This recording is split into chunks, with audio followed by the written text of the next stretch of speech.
আমাদের হলগুলো যেন আগের মতো আবার একদম দর্শকে পরিপূর্ণতা থাকে। যে বর্তমান কমিটি একটা এক্সপ্লোর করবে, একটা বিপ্লব ঘটাবে। এই বিপ্লব থেকে কিন্তু আমাদের পরবর্তী প্রজন্ম যারা আছেন তারা কিন্তু আবার সিনেমামুখী হবে। কত সালটা মনে নেই, আমার আব্বা যখন ছিলেন প্রবলি সেকেন্ড টার্মে, যখন উনি পরিপূর্ণভাবে ইলেক্টেড প্রেসিডেন্ট ছিলেন শিল্পী সমিতির, আমার শরীফ আঙ্কেল বোধহয় সেক্রেটারি ছিলেন। তা একবার ফুটবল খেলা হয়েছিল বন্যা দুর্গতদের সাহায্যার্থে, এরকম কিছু একটা ফুটবল খেলা। প্রতিটি শিল্পী সেই সময় যারা ছিলেন সবাই অংশগ্রহণ করেছিলেন। মজার ব্যাপারটা ছিল, আমি কিন্তু ওই যে ফুটবলের টিকিট বিক্রি হয় না বাইরে, ওখানে আমি আমার বন্ধুবান্ধব নিয়ে কিন্তু টিকিট বিক্রি করেছি এবং শিল্পী সমিতির পক্ষে। এবং আমার বন্ধুবান্ধব কয়েকটা নিয়ে টিকিট বিক্রি যখন করলাম, রীতিমতো একটা মারও খাইছি দর্শকদের। কারণ ওনারা যখন হাট দোকানের পর তো কাকে দিব কি, যখন গেট থেকে বেরোলাম মানে মৌমাছির মতো সবাই তাড়া করলো। সেই সময় হয়তো মার খাওয়া মানে ধাক্কাধাক্কিতে একটু আহত হয়ে গিয়েছিলাম। সবচেয়ে বড় জিনিস, সেই সময় একটা টিকিটও হারায় গেছিলো, একটা বই। তো সেই সময়টা আমার আব্বাকে যখন বললাম যে আব্বা একটা বই হারায় গেলে, কাছে কী করছিস, বই হারায় গেছে। তারপর মাহমুদ কুলি আঙ্কেল ছিলেন আমাদের সাথেই, উনি কোঅর্ডিনেটর ছিলেন। তো ওনাকে বললাম আঙ্কেল বই হারাইছে, বই হারাইছে না, তুমি যে মার খাওয়ানে মানুষের এটাই তো বেশি। বাট আমার ওই সময়টা অংশগ্রহণটা আজও মনে পড়ে। মানে যে আমি শিল্পী সমিতির সাথে প্রত্যক্ষভাবে জড়িত না হলেও আমার বাবার কঠোরতার কারণে হয়তো জড়িত হতে পারিনি, বা ওনার কঠোরতার প্রয়োজন ছিল যেহেতু মোহাম্মদপুরে থাকি।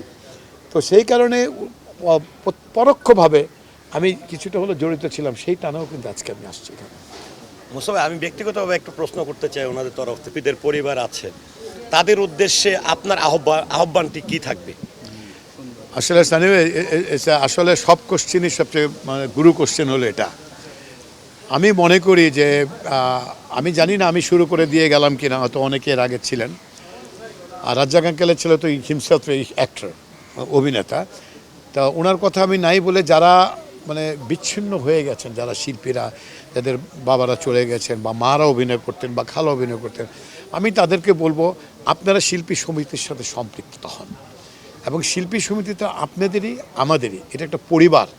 আমাদের বাবারা যেমন এখানে অভিনয় করেছে, পরিবারের তার একটা পার্ট, ইনহেরিটেডলি আমরাও সেই পরিবারের পার্ট। তা আপনারা আসুন, শিল্পী সমিতিকে আমরা আরও উজ্জীবিত করি, আরও মানুষের কাছে নিয়ে যাই, যাতে আমরা আরও শিল্পী হান্টিংয়ে আমাদের সুবিধা হয়।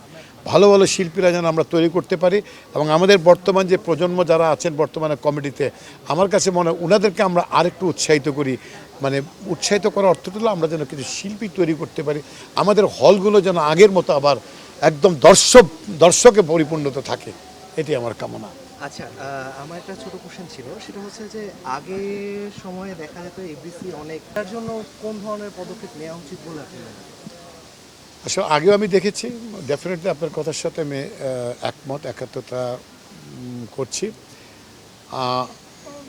কেন থাকে না এটা আমার জন্য একটা কঠিন হয়ে যাবে এটার উত্তর দিয়ে দেওয়াটা, কারণ আমি এফডিসির সাথে চলমান ছিলাম না।